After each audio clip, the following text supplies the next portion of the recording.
Okay, well, that's the best forecast that we have. Mukhang mayroon pa rin na ulan kung kailangan pa rin bantayan ito. So those areas that we already have identified that will be flooded,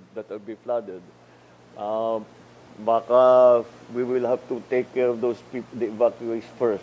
Huwag muna natin pabalikin sa mga bahay nila, baka maapektuhan na naman sila. Natawagan ako ng scammer.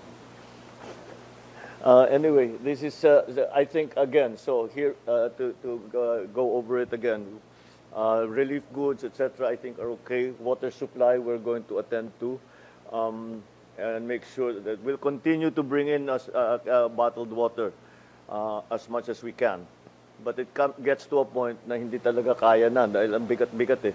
At saka ang laki ng dinadala. It's much easier, much better to have the purifier. So that's what we will bring to those areas that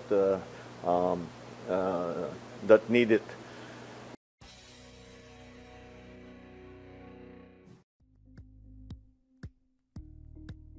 Thank you for watching Politico TV. Please like and subscribe to our channel for more videos.